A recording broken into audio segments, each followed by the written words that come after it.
اعوذ باللہ من الشیطان الرجیم بسم اللہ الرحمن الرحیم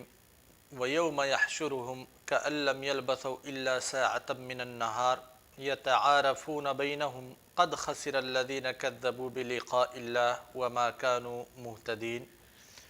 وإما نرينك بعض الذي نعدهم أو نتوفينك فإلينا مرجعهم ثم الله شهيد على ما يفعلون وَلِكُلِّ أُمَّةٍ رَسُولٌ فَإِذَا جَاءَ رَسُولُهُمْ قُضِيَ بَيْنَهُمْ بِالْقِسْطِ وَهُمْ لَا يُظْلَمُونَ وَيَقُولُونَ مَتَى هَذَا الْوَعْدُ إِن كُنتُمْ صَادِقِينَ قُل لَّا أَمْلِكُ لِنَفْسِي ضَرًّا وَلَا نَفْعًا إِلَّا مَا شَاءَ اللَّهُ لِكُلِّ أُمَّةٍ أَجَلٌ فَإِذَا جَاءَ أَجَلُهُمْ فَلَا يَسْتَأْخِرُونَ سَاعَةً وَلَا يَسْتَقْدِمُونَ قل أرأيتم إن أتاكم عذابه بياتا أو نهارا ماذا يستعجل منه المجرمون ثم إذا ما وقع آمنتم به الآن وقد كنتم به تستعجلون ثم قيل للذين ظلموا ذوقوا عذاب الخلد هل تجزون إلا بما كنتم تكسبون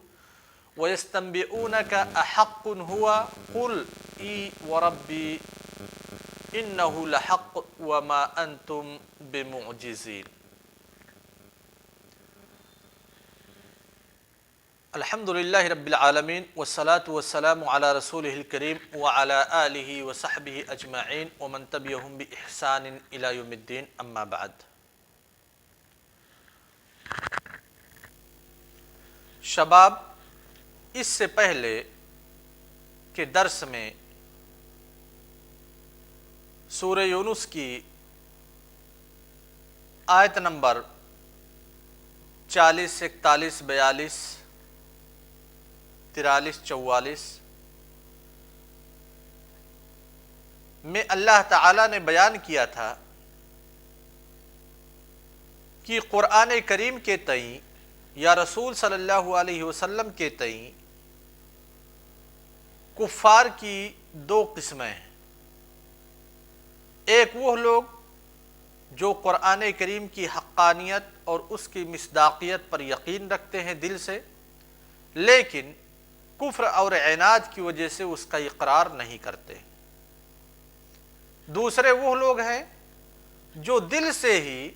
قرآن کی مصداقیت، رسول کی رسالت کی حقانیت کا اقرار نہیں کرتے.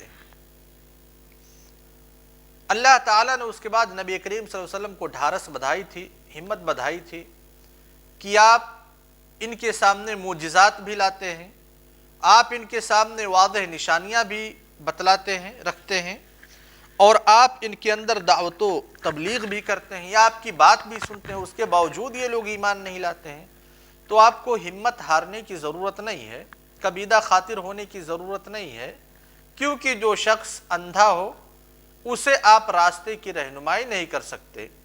جو شخص بہرا ہو اسے لاکھ کوششوں کے باوجود آپ سنا نہیں سکتے.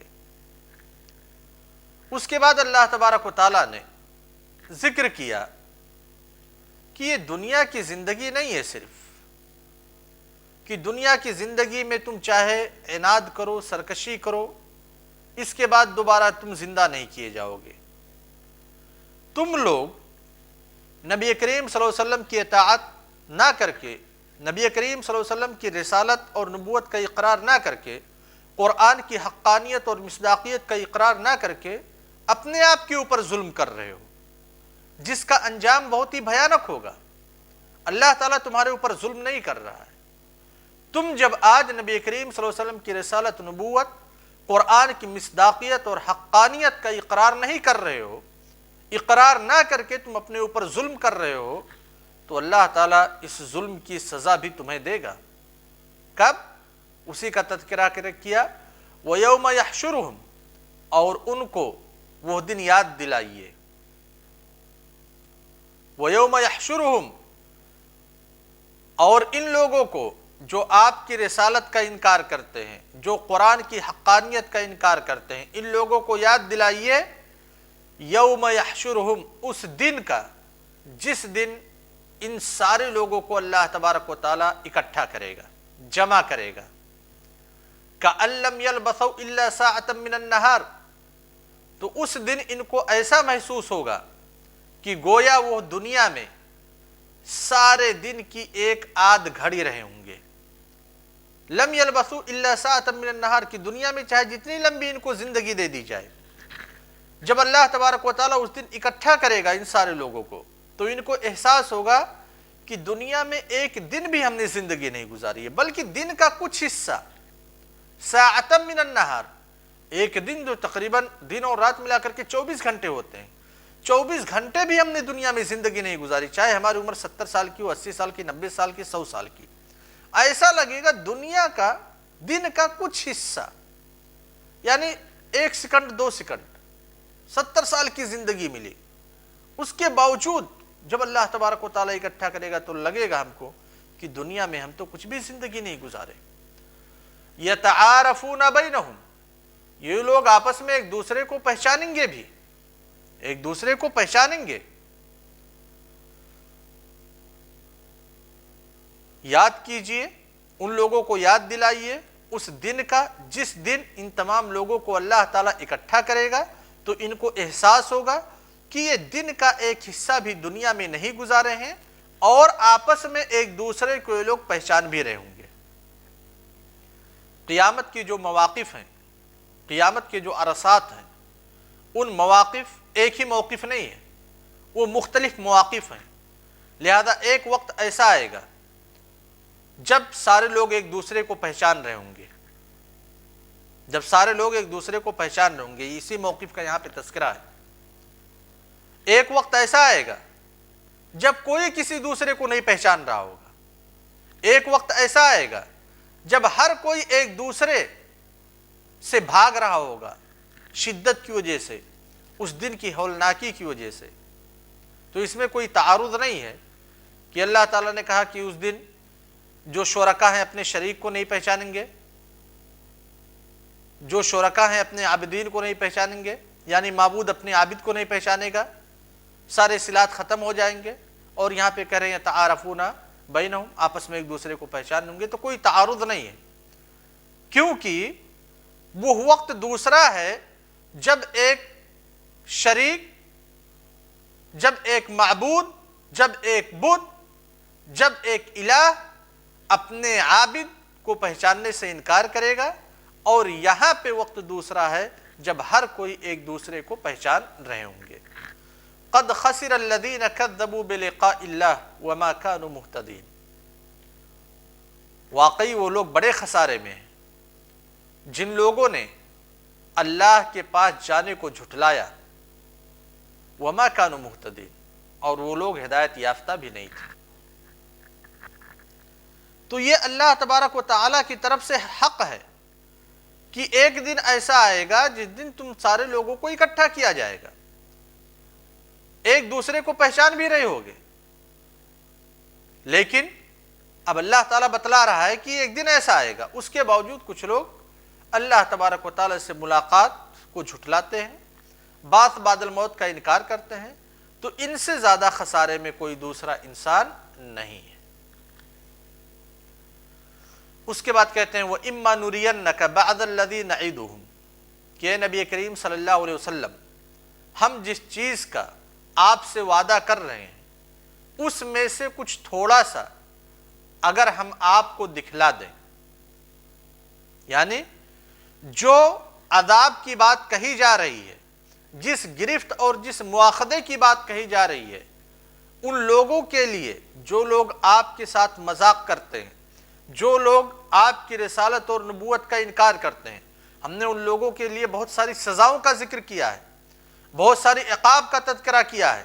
بہت ساری وعیدیں ہم نے ان لوگوں کو دی ہیں۔ تو آپ اطمینان رکھیے، وَإِمَّا نُرِيَنَّكَ، ہم آپ کو دکھلا دیں گے بَعْدَ الَّذِي نَعِدُهُمْ، ان تمام چیزوں میں سے کچھ حصہ جس کا ہم آپ سے وعدہ کر رہے ہیں، یعنی ان کو عذاب میں دوچار کرنے کا ہم جو وعدہ آپ سے کر رہے ہیں، اس عذاب میں دوچار ان کو دنیا میں کریں گے، کچھ عذاب میں ان کو مبتلا کریں گے، او نتوفینک، یا عذاب میں مبتلا کرنے سے پہلے ہم آپ کو وفات دے دیں گے، فَإِلَيْنَا مَرْجِعُهُمْ، تو جب ہم آپ کو، یا تو آپ دنیا میں ان کے اوپر جو عذاب نازل ہو رہا ہے اس عذاب کو دیکھ لیں، یا آپ عذاب کو نہیں دیکھ سکتے تب بھی آپ گھبرائیے نہیں. فَإِلَيْنَا مَرْجِعُهُمْ، سو ہمارے پاس ہی تو آنا ہے سارے لوگوں کو. وہ لوگ بھی مرنے کے بعد ہمارے پاس آئیں گے، آپ بھی مرنے کے بعد ہمارے پاس آئیں گے. لہذا ان کو اگر دنیا میں ہم نے عذاب سے دو چار نہیں کیا اور آپ نہیں دیکھ سکے، مشاہدہ کرنے سے پہلے آپ کی وفات ہو گئی، تو آپ کو کبیدہ خاطر ہونے کی ضرورت نہیں ہے. آپ آخرت میں دیکھیں گے کہ ہم ان کو عذاب سے دو چار کر رہے ہیں. ثم اللہ شہید، پھر اللہ تبارک و تعالی گواہ ہوگا علی ما یفعلون، ان کے تمام افعال پر.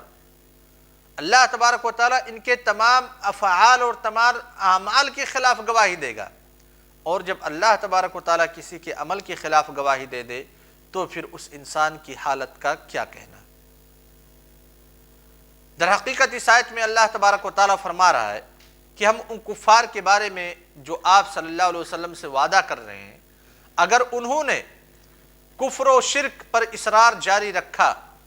تو ان پر عذاب الہی آ سکتا ہے. کیوں؟ کیونکہ جو پچھلی قومیں گزری تھیں، ان پچھلی قوموں پہ بھی جب ان لوگوں نے کفر پر اصرار کیا تو اللہ تبارک و تعالی نے عذاب الہی سے انہیں دوچار کیا. لہذا یہ لوگ جو اتنی سرکشی میں پڑے ہوئے ہیں، اگر ان کے اوپر عذاب آ جائے تو مجھے یقین ہے کہ آپ کے دل کو ٹھنڈک پہنچے گی. لیکن ایسا بھی ہو سکتا ہے کہ ان کے اوپر عذاب نہ آئے، ان کے اوپر نازل کیے جانے والے عذاب سے پہلے آپ کو اس دنیا سے اٹھا لیا جائے، تب بھی کوئی بات نہیں ہے. ان کافروں کو بالآخر اللہ تبارک و تعالیٰ کے پاس ہی جانا ہے. ان کے سارے اعمال و احوال کی اطلاع اللہ تبارک و تعالیٰ ہی کو ہے. لہذا اگر دنیا میں ہم نے ان کے اوپر نرمی کی، ان کو عذاب سے دو چار نہیں کیا، تو آخرت میں یہ ہمارے عذاب سے نہیں بچ سکیں گے. اسی لیے تو اللہ تبارک و تعالیٰ قیامت کے دن کا اعلان کرتا ہے کہ وہاں جو اللہ تعالیٰ کے اطاعت گزار بندے ہیں ان کو ان کی اطاعت کا صلہ ملے، اور جو نافرمان ہیں اللہ تبارک و تعالیٰ کے ان کو ان کی نافرمانی کی سزا دی جائے. لہذا اگر یہ نافرمانی کرتے ہیں تو آپ بالکل اطمینان رکھیے، یا تو آپ کی آنکھوں کے سامنے ہی دنیا میں ان کو مزہ چکھا دیا جائے گا، یا پھر آخرت میں اللہ تبارک و تعالیٰ ان کو مزہ ضرور چکھائے گا. اس کے بعد کہتے ہیں وَلِكُلِّ أُمَّةٍ رَسُولٌ، اور ہر امت کے لیے ایک رسول ہے. فَإِذَا جَاءَ رَسُولُهُمْ، جب اس امت کا رسول ان کے پاس آ جاتا ہے، قُضِيَ بَيْنَهُمْ، تو ان کے ساتھ انصاف کے ساتھ فیصلہ کیا جاتا ہے، ان کے مابین انصاف کے ساتھ فیصلہ کیا جاتا ہے. وَهُمْ لَا يُظْلَمُونَ، اور ان پر ظلم نہیں کیا جاتا. اس کا مطلب یہ ہے کہ ہر امت میں اللہ تبارک و تعالیٰ رسول بھیجتے ہیں، اور جب رسول اپنا فریضہ تبلیغ ادا کر چکتے ہیں تو پھر ان کے درمیان انصاف کے ساتھ فیصلہ کر دیتے ہیں. یعنی پیغمبر، رسول اور ان پر ایمان لانے والوں کو اللہ تبارک و تعالیٰ بچا لیتے ہیں، اور جو رسول کی اطاعت نہیں کرتے، جو پیغمبر کی نافرمانی کرتے ہیں، جو سرکشی کرتے ہیں، جو عناد کرتے ہیں، اللہ تبارک و تعالیٰ انہیں ہلاک و برباد کر دیتے ہیں. اس لیے اللہ تعالیٰ نے کہا وَمَا كُنَّا مُعَذِّبِينَ حَتَّى نَبْعَثَ رَسُولًا، کہ جب تک ہم کسی رسول کو، اپنے کسی قاصد، اپنے کسی پیغمبر کو نہیں بھیجتے تب تک ہم اس قوم کو ہلاک و برباد نہیں کرتے، ان کو ہم عذاب سے دوچار نہیں کرتے. ایک مفہوم تو یہ ہے. دوسرا مفہوم یہ ہے کہ اس کا تعلق قیامت سے ہے. یعنی قیامت والے دن ہر امت جب اللہ تبارک و تعالیٰ کی بارگاہ میں پیش کی جائے گی تو اس امت میں بھیجا گیا رسول بھی ساتھ میں ہوگا. سب کے اعمال نامے بھی ہوں گے اور فرشتے بھی بطور گواہ پیش ہوں گے، اور ہر امت اور اس کے رسول کے درمیان انصاف کے ساتھ فیصلہ کیا جائے گا. دو مفہوم ہے. ایک مفہوم تو دنیا سے اس کا تعلق ہے، اور دوسرے مفہوم کا تعلق آخرت سے ہے. اس کے بعد کہتے ہیں وَيَقُولُونَ مَتَى هَذَا الْوَعْدُ إِن كُنتُمْ صَادِقِينَ. اے نبی کریم صلی اللہ علیہ وسلم، یہ لوگ آپ سے سوال کرتے ہیں، یہ لوگ کہتے ہیں کہ یہ وعدہ کب ہوگا اگر تم لوگ سچے ہو. آپ تو ہمیشہ کہتے ہو کہ ایسا ہوگا، قیامت قائم ہوگی، تمہارے اوپر عذاب آئے گا، اللہ تعالیٰ تمہیں گرفت میں مبتلا کرے گا۔ یہ استہزاء کے طور پہ لوگ کہتے ہیں کہ کب آئے گا، کیوں صرف دھمکی پہ دھمکی دیا جا رہا ہو، ارے کچھ کر کے دکھاؤ۔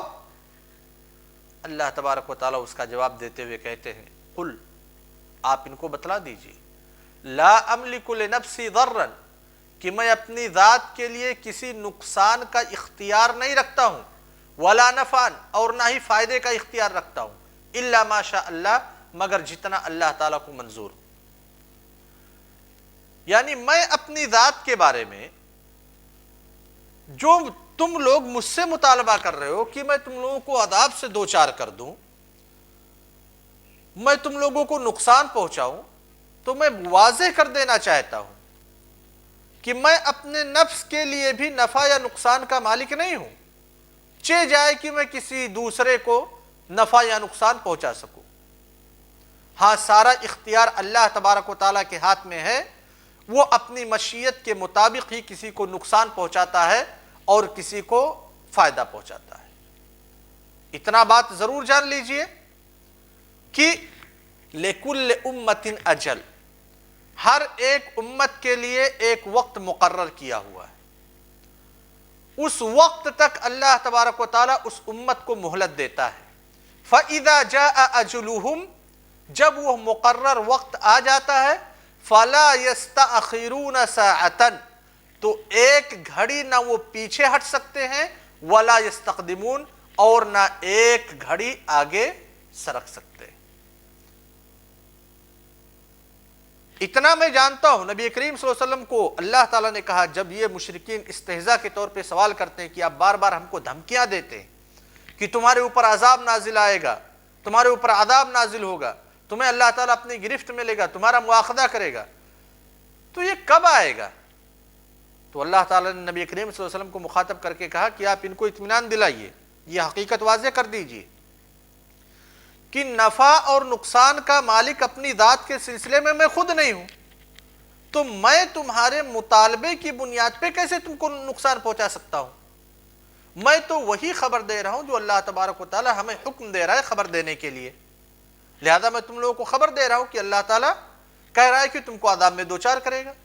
تم مجھ سے مطالبہ مت کرو، مطالبہ کرنا ہے تو اللہ تبارک و تعالیٰ سے کرو، لیکن ایک بات اور کلیئر جان لو کہ ہر ایک امت کے لیے، ہر ایک انسان کے لیے ایک وقت مقرر ہے، جب وہ وقت آ جائے گا تو وہ انسان نہ اس نقصان میں پڑنے سے نہ تو اپنے آپ کو پیچھے ہٹا سکتا ہے کہ میں بھاگ جاؤں، میں اس نقصان میں نہ پڑوں، یا تو نہ اس نقصان کو آگے کے لیے ٹال سکتا ہے کہ نہیں ابھی میرے اوپر پریشانی نہ آئے، آگے پریشانی آ جائے۔ جب وہ وقت آ گیا تو پھر انسان کو اس وقت سے دوچار ہونا ہے، جو پریشانی مقرر کر دی گئی ہے وہ پریشانی آئے گی۔ یہاں ایک بات اور بہت اہم ہے کہ جب سید المرسلین، سید ولد آدم، امام الانبیاء، امام الاتقیاء، امام المرسلین محمد صلی اللہ علیہ وسلم اپنی ذات کو نفع اور نقصان پہنچانے پہ قادر نہیں ہے، مشرکین کو نفع اور نقصان پہنچانے پر قادر نہیں ہے، تو پھر آپ صلی اللہ علیہ وسلم کے بعد انسانوں میں اور کون سی وہ ہستی ہو سکتی ہے جو کسی کی حاجت کو پورا کرے، جو کسی کی مشکل کشائی پر قادر ہو؟ کوئی ہو سکتا ہے؟ جب نبیوں کے سردار، امام الانبیاء، سید الاولیاء، سید المتقین، سید المصلحین، سید الصالحین کہہ رہے ہیں لا املک لنفسی ضرا ولا نفع، اگر میرے اوپر کوئی مصیبت آتی ہے تو میں اس مصیبت کو ہٹانے پر بھی قادر نہیں ہوں، اگر کسی نفع سے مجھے محروم کیا جاتا ہے تو میں اس نفع کو اپنے لیے لا بھی نہیں سکتا، تو پھر میں کیسے تمہارے لیے مصیبت لا سکتا ہوں؟ تو اللہ کے رسول صلی اللہ علیہ وسلم جب کسی دوسرے کو مصیبت میں نہیں ڈال سکتے، کسی دوسرے کو نفع نہیں پہنچا سکتے، تو آپ کے بعد کون سی وہ ہستی ہے؟ یہ خواجہ معین الدین چشتی، غریب نواز، عبد القادر جیلانی، ذوالفقار بابا اور کون کون سے بابا، چاروں طرف جو آپ مزارات دیکھتے ہیں، کیا ہے کسی کو نقصان پہنچانے پر قادر ہے؟ کیا ہے کسی کو نفع پہنچانے پر قادر ہے؟ ہرگز نہیں۔ جب اللہ کے رسول صلی اللہ علیہ وسلم نہیں قادر ہیں تو یہ لوگ کس کھیت کے مولی ہیں اور کس کھیت کے گاجر ہیں؟ قل ارأیتم، پھر آپ نبی صلی اللہ علیہ وسلم کو مخاطب کر کے کہا گیا کہ آپ کہہ دیجئے تم لوگوں کا کیا خیال ہے، ان اتاکم عذابہ بیاتن او نہارا، کہ اگر اللہ تبارک و تعالیٰ کا عذاب رات کو آ پڑے یا دن کو، یعنی رات میں عذاب آ جائے یا دن میں عذاب آ جائے۔ یہ قرآن کی بلاغت ہے، قرآن کا اعجاز ہے کہ اللہ تعالیٰ نے جب عذاب کا تذکرہ کیا تو دونوں، رات اور دن دونوں کا تذکرہ کیا۔ یہ نہیں کہا کہ رات میں آ جائے گا، یہ نہیں کہا کہ دن میں آ جائے گا، کیونکہ اگر صرف رات کی بات کرتے تو پھر جہاں پہ دن ہوتا وہاں پہ لوگ مطمئن ہوتے، اگر صرف دن کی بات کرتے تو جہاں پہ رات ہوتا وہاں کے لوگ مطمئن ہوتے۔ اللہ تعالیٰ کا عذاب کبھی بھی آ سکتا ہے۔ ماذا یستعجل منہ المجرمون، تو عذاب میں کون سی ایسی چیز ہے، کون سی ایسی نفع بخش چیز اس عذاب میں مضمر ہے کہ یہ مجرم لوگ اس کو جلدی مانگ رہے ہیں۔ یعنی عذاب تو ایک نہایت ہی ناپسندیدہ چیز ہے جس سے دل نفرت کرتا ہے اور طبیعتیں انکار کرتی ہیں، پھر یہ لوگ اس میں کیا خوبی دیکھتے ہیں کہ یہ لوگ عذاب کو جلدی سے منگانا چاہتے ہیں اپنے اوپر۔